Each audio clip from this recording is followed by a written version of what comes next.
வணக்கம் நண்பர்களே. சிவாயலி சீரியல் சும்மா பரபரப்பாக போயிட்டு இருக்குன்னே சொல்லலாங்க. பரபரப்பான கட்டத்தில் பார்த்தோன்னா நம்ம அயலிக்கு சிவா நிச்சயதார்த்தத்தை மோதிரத்தை மாட்டி விடுறாங்க அப்படின்னே சொல்லலாம். ஒரு கட்டத்தில் ரேஷ்மா அப்படியே கண் கலங்கி நிற்கிறாங்க. சிவா எனக்கு இல்லை, அது அயலிக்கு சொந்தமானது அப்படின்னு அந்த இடத்துல விஜயகுமாருக்கு புரிய வைக்கிறாங்க. அவர் கோவப்படுறாரு. என்ன சிவா, என்ன நடக்குது இங்கே? என் பொண்ணுக்கு நிச்சயதார்த்தம்னு நினச்சிட்டு இருந்தேன், ஆனால் இங்கே நீ அயலி கையில் மோதிரத்தை போட்டு விட என்னதான் இங்கே நடக்குது அப்படின்னு சொன்னேரம். நம்ம ரேஷ்மா அப்பா என்னை மன்னிச்சிருங்க, நான் சிவாயை லவ் பண்ணேன், அவர்கிட்ட காதலை சொல்லலான்னு போன நேரம் தான் அவர் மனசில் அயலி இருக்கா அப்படின்னு தெரிஞ்சுக்கிட்டு அயலி அவள் காதலை சொல்லி நம்ம சிவா கூட சேர்றதுக்கு நான் உதவுனேன். அதுக்காக நிச்சயதார்த்தம் வர நடிக்க வேண்டியதாக போச்சு அப்படின்னு அந்த இடத்துல உண்மையை போட்டு ரேஷ்மா உடைக்கிறாங்க.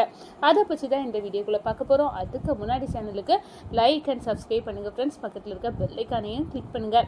அப்போ தான் நான் போடுற ஒவ்வொரு வீடியோவும் நோட்டிஃபிகேஷனாக உங்களுக்கு கிடைக்கும். வாங்க ஃப்ரெண்ட்ஸ் வீடியோக்குள்ளே போகலாம். ஃபஸ்ட்டு எடுத்த உடனே சும்மா அதிரடியான பரபரப்பு கட்டம் தான். பரபரப்பான கட்டத்தில் தான் பார்த்தோன்னா நம்ம அயலி தயாராகிறாங்க. நிச்சயதார்த்தம் நம்ம சிவாவுக்கும் அயலிக்கும் ஒரு சின்ன மிஸ் அண்டர்ஸ்டாண்டிங் அப்படின்னே சொல்லலாம். காதலை நம்ம அயலி சொல்லதுக்கு தயங்குறாங்க. அந்த ஒரு நிலை தான் அயலிக்கிட்ட இருக்குது. இந்த சைடை பார்த்தோன்னா வீட்டிலையும் ஏகப்பட்ட பிரச்சனை. நம்ம இந்திராணி சிவாவை தன்னோட தம்பியாட்டு தத்து எடுக்காங்க. எனக்கு இப்படி ஒரு எதிர்காலத்தை நீங்கள் ஏற்படுத்தி கொடுத்துருக்கீங்கக்கா.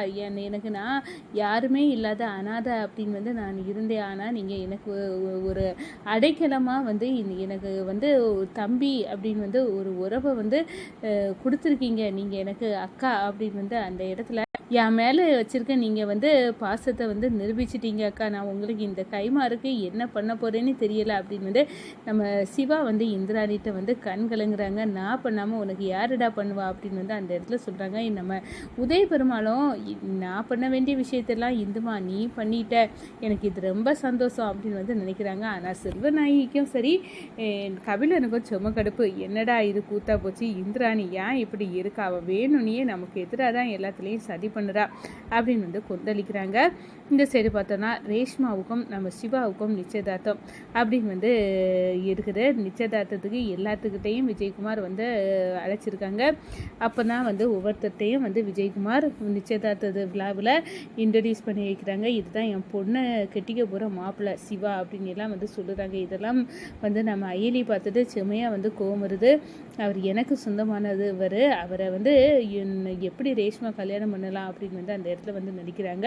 நம்ம ரேஷ்மாவும் சிவா கிட்ட நான் என் காதலை சொல்ல நேரம் அவர் ஹெல்ப்பு தான் என்கிட்ட கேட்டார். அது நிச்சயதார்த்தம் வர போயிட்டு அயலி மனசில் உண்மையான காதல் சிவா மேலே இருந்தால் கண்டிப்பாக இந்த நிச்சயதார்த்தத்தில் நான் ஒன்று லவ் பண்ணுறேன்னு சிவாட்ட சொல்லணும் அப்படின்னு சொல்லிக்கிட்டு நம்ம அயலிக்கிட்ட சொல்கிறாங்க. இந்த பாரு அயலி, நானும் சிவாவும் கல்யாணம் பண்ணிவிட்டு ஹனிமூனுக்கு அங்கே போனோம் இங்கே போனோன்னு ஒரே கட்டுக்கதையாக கட்டுறாங்க. இதை நம்ம அயலி நம்புகிறாங்க. நம்ம சிவா நம்மளுக்கு தான் அப்படின்னு இத்தனை நாளாக திருநாவட்டாக இருந்துட்டோம். ஆனால் இப்போ அப்படி இருக்கக்கூடாது. சிவா நம்ம இப்போ விட்டோன்னா எப்போவுமே நமக்கு இல்லை, இது ரேஷ்மாவுக்கு சிவாயா மாறிடுவான். அதனால் நம்ம விடக்கூடாது அப்படின்னு உள்ள உணர்வு ரேஷ்மா சொன்ன சொல்லில் நம்ம அயலிக்கு விளையுது அப்படின்னே சொல்லலாம். ஒரு கட்டத்தில் பார்த்தோன்னா நிச்சயதார்த்தம் நடக்க போது நிச்சயதார்த்த மோதிரத்தை சிவாகி கையில் எடுத்து கொடுத்தாச்சு விஜயகுமார். இதை என் பொண்ணு கையில் போடுங்க அப்படின்னு சொல்ல நேரம் நம்ம அயலி நிறுத்து சிவா அப்படின்னு சொல்லிக்கிட்டு ஓடி நம்ம சிவாயை கெட்டி பிடிக்கிறாங்க. விஜயகுமாருக்கும் அங்கே வந்திருக்கவங்களுக்கு எல்லாத்துக்கும் பயங்கர சாக்கு. சிவா என்ன இது, என் பொண்ணு கூட நிச்சயதார்த்தத்தை வச்சுக்கிட்டு இப்போ அயலி உன்னை இப்படி பண்ணுறா, என்னதான் உங்களுக்குள்ள நடக்குது அப்படின்னு கேட்க நேரம் தான் அப்பா போதும்பா, இதுக்கு மேலே நான் உங்களையும் ஏமாற்ற விரும்பலை அப்படின்னு ரேஷ்மா சொல்கிறாங்க. நான் சிவாயை ஒன் சைடாக லவ் பண்ணது உண்மைதான். நான் என் காதலை சிவா கிட்ட சொல்ல போனேன். ஆனால் அங்கே தான் ஒரு பூகம்பமே வெடிச்சு சிவா எனக்கு ஒரு நீ ஹெல்ப் பண்ணணும். என்ன ஹெல்ப்பு அப்படின்னு கேட்குறாரு. நான் அயலியை லவ் பண்ணுறேன், அவளும் லவ் பண்ணுறான். ஆனால் அவள் என்கிட்ட சொல்லலை, அவளை சொல்ல வைக்கணும். நீ அதுக்காக என்கிட்ட உதவியா அப்படின்னு என்கிட்ட உதவி கேட்டாருப்பா. நான் அதுக்கு உதவுனேன். ஆனால் இவங்க காதலை அயலி கடைசி வரை சொல்லலைன்னா கண்டிப்பாக நான் சிவாவை கல்யாணம் பண்ணியிருப்பேன், அது வேற கதை.